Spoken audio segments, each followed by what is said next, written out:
Всем привет! Мы познакомимся с такими эстонскими сказками, как «Мужьях у русалки», «Комар и конь», «Ворон сватается к синице», «Волк и олень». Приятного просмотра! В мужьях у русалки. У одного крестьянина были два сына. Старший рос умный и проворным, с любой работой справлялся, а младший был так себе. Никакому делу его не тянуло. Целыми днями пропадал он в лесу или бродил по берегу моря, да и играл на дудочке. Отец заставил было его стадо пасти, но и пастуха из него не получилось. Вечно он коров упускал то в хлеб, то в овес. Тогда отец послал его свинопасом. Но и тут он не справился с делом. Свиньи бродили сами по себе, а свинопас покуши бил. И в конце концов выгнал родитель ленивого сына из дому. Начались для парня горькие дни. Ни крыши над головой, ни куска хлеба в котомке. Побродил он несколько дней по берегу моря и прыгнул в воду. В воде подплыла к нему сразу русалка. Взяла парня за руку и выплыла с ним на пустынный остров. Спасла беднягу. «Обещай мне что-нибудь за то, что я тебя спасла», — говорит русалка. Парень и отвечает: «Обещать мне нечего». «Обещай тогда самого себя, будь моим мужем». На это парень ничего не мог ответить, а только подумал, как это можно жениться на русалке. Попросил он 3 дня на размышление. Русалка кивнула головой и исчезла. И вот остался он на пустынном острове один. Хотелось ему есть, и одежда была мокрая. А над головой чистое небо, не укрыться, не обогреться.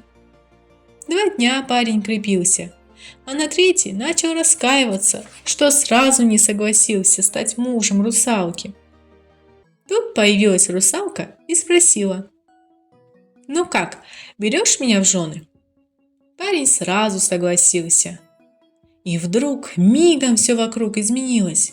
На пустынном острове вырос замок такой красоты, что и во сне не приснится.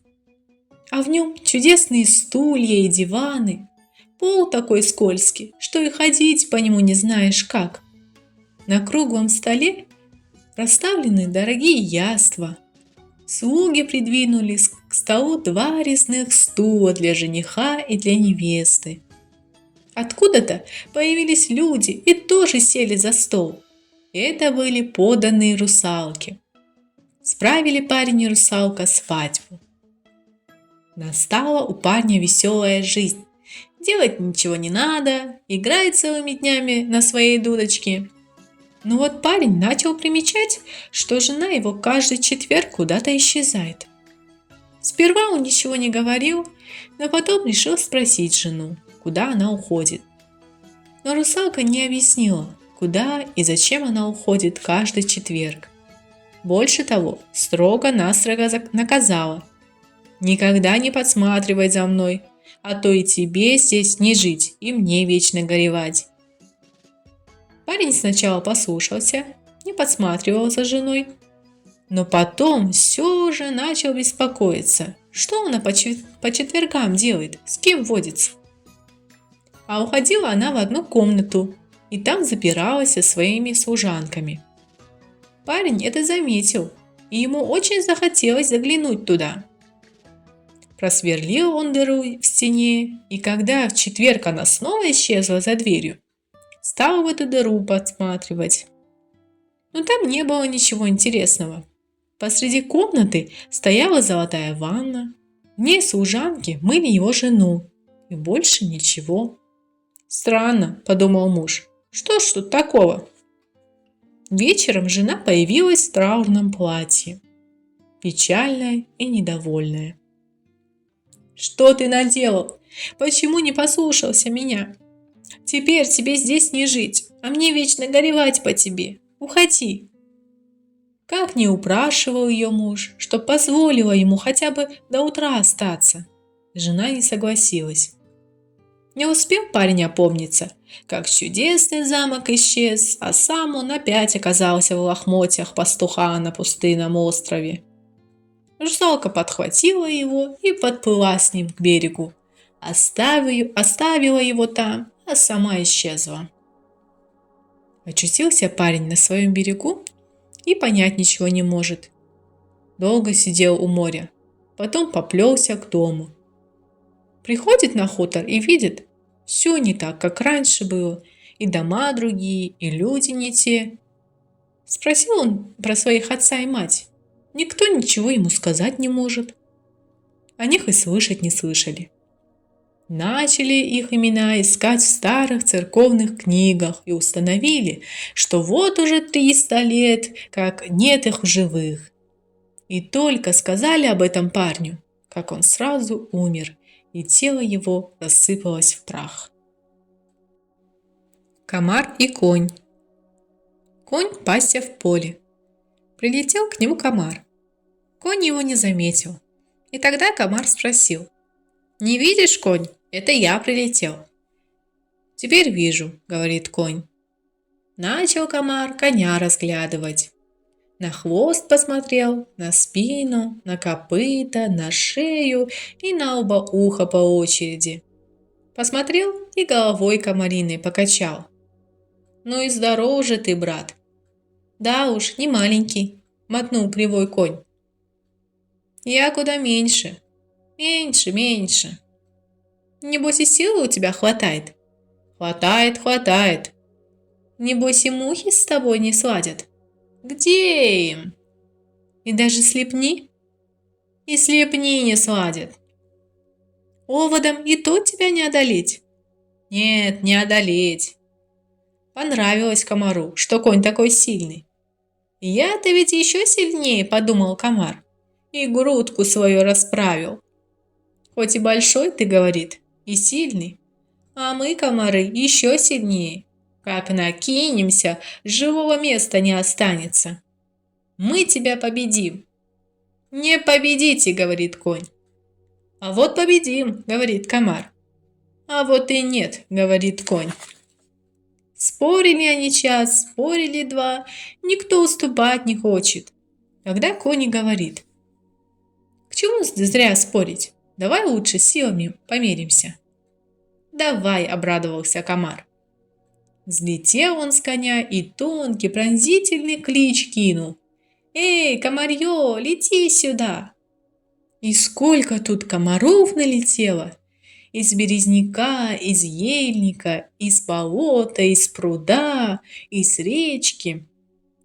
И все на коня кидаются. А влепили его бедного сплошь, а он спрашивает: «Все, что ли, прилетели?» «Все», — говорит комар-задира. «Всем местечко нашлось?» «Всем». «Тогда держитесь», — говорит конь, и как повалится на спину, всеми копытами кверху, и начал сбоку на бок перекатываться. В 1 минуту всех комаров передавил, все болотное войско. А комар-задира в стороне сидит. Задиры всегда такие: затеют драку, а сами в сторону. От всего войска лишь 1 солдатик уцелел. Едва успел отлететь от коня на своих помятых крыльях. Подлетел он к задире и доложил ему, будто генералу какому: «Враг уложен наповал. Жаль, 4 солдат не хватило. Они то вцепились бы мы врагу в копыта и сняли бы с него шкуру». «Молодцы, ребята!» — похвалил его комар-задира и поскорее в лес полетел, чтобы раструбить всем букашкам и козявкам о великой победе. Шутка ли? Комаринное племя самого коня одолело. Комаринное племя всех племен на свете могуче. Ворон сватается к синице. Захотел ворон к синице посвататься. Понравилась она ему. И он ей понравился. Позвала она ворона в гости. Позвала в гости, начала угощать. «А чего ты такая маленькая?» – спросил ворон. «Еще не выросла», – сказала синица. Ах, не выросла? Обрадовался ворон. Значит, ты еще больше станешь? Конечно, стану, сказала синица. Как же иначе? Поели они, попили, и стало невесте скучно. Даже зевнула синичка от скуки. «Расскажи мне что-нибудь», — говорит она ворону. «Только интересное, не то засну». «Я много знаю интересного», — говорит ворон. «За нашим лесом есть одна деревня. В эту деревню летал мой дядя. И он видел в этой деревне высокую-высокую фасоль. Такую высокую, что улитки по ней до самых облаков могут добраться и в облаках от жары спрятаться». «Эка невидаль», — сказала синица. «Позапрошлом году я горох видела, такой высокий, что сверчок добирался по нему до самого неба и от солнца трубку прикуривал». Захотелось ворону вспомнить что-нибудь еще поинтересней. «Ага», — говорит, — «вспомню. 3 года назад в этой самой деревне за нашим лесом такой ужасный ветер поднялся, что люди на четвереньках ходить привыкли и полгода отвыкнуть не могли». «Эка невидаль», — сказала синица. 5 лет назад и не такой был ветер, а похуже. Ветряки ужас как быстро крутились, даже крыльев было не видать». Захотелось ворону вспомнить что-нибудь еще поинтересней. «Ага», — говорит, — «вспомню. 10 лет тому назад такие жуткие морозы ударили, что все ели в лесу потрескались сверху донизу». «Эка невидаль», — не сдавала синица. «Вот лет 12 назад, когда я с 3 своими птенцами простилась, и не такие морозы были, а похуже. У женщин в домах руки к тесту примерзали, а котлы на плите с одного бока кипели, а с другого льдом покрывались». Тут ворон затосковал. «Да, в старину всякое, — говорит, — бывало». Вздохнул бедный, попросился выйти на минутку, да и сбежал прочь. Кто его знает, вправду ли такая фасоль была, и такой горох, и такие морозы. Но уж слишком стара была для него невеста, если она сама все это видела. Волк и олень. Олень гулял по лесу и вдруг слышит жалобный вой. Пошел он на голос, видит, ветер повалил большую ель, а той елью волка придавило. Лежит волк распластанный под елью, а выбраться никак не может, только стонет. Покачал олень рогатой головой, спрашивает: «Как же это тебя угораздило?» «Ох, и не спрашивай, милый, того и гляди, дух испущу. Лучше поддень рогами ствол, выручи». «Я бы с радостью, да ель больно толстая, не поднять», — усомнился олень. «Ты хоть попробуй», — взмолился волк. «Что ж, попробовать можно», — согласился олень и поддел рогами ель. Собрал он все свои силы, поднатужился и, гляди-ка, сумел приподнять ствол. Самую, правда, чуточку. Но и с волка и этого хватало. Он уже успел выбраться из своей западни.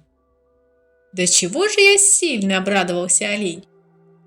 А волк встряхнулся, встал на лапы и начал свою шубу оглядывать, не порвалась ли. Но нет, все было цело, и ни один шов не разошелся. Тогда волк вспомнил про оленя, сразу кинулся к нему и зарычал, точа когти об землю: «Стой! Ты куда уходишь?» «Куда?» – спросил олень. «Туда же, куда и шел».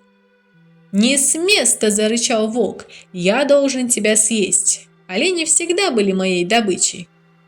«Погоди-ка, разве не я спас тебя от смерти?» – спросил олень. «Это к делу не относится», – ответил волк. «И тебе не стыдно, жадина?» «А чего мне стыдиться? Сдеру с тебя шкуру, вот и весь разговор».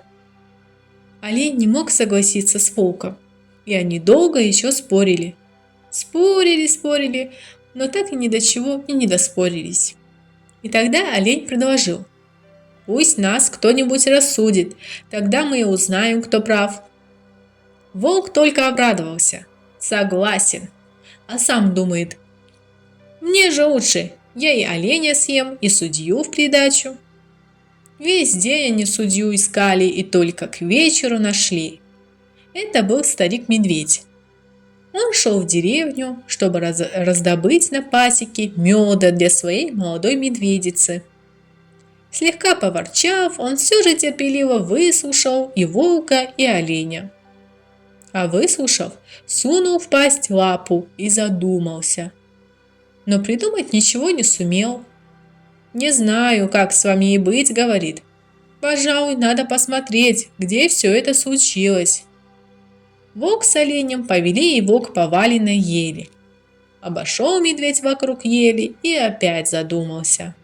А потом и говорит: «Ну-ка, олень, поддень-ка рогами ствол. Не верится, чтоб ты его мог приподнять». «Еще как могу», — обиделся олень и приподнял рогами ствол. А медведь и говорит: «Ну-ка, волк, заберись опять под ель. Что-то не верится, чтобы ты в такую щель пролез». «Еще как пролезу», – рассердился волк и мигом вполз под приподнятую ель. Тогда медведь сказал: «А ну-ка, олень, опусти ствол на прежнее место». Олень опустил ель, и гляди ты, волк снова оказался в западне. Как был в западне, так в ней и остался. Кто же станет еще раз помогать такому предателю? Подписывайтесь на канал, если вы хотите, чтобы были созданы подобные видео.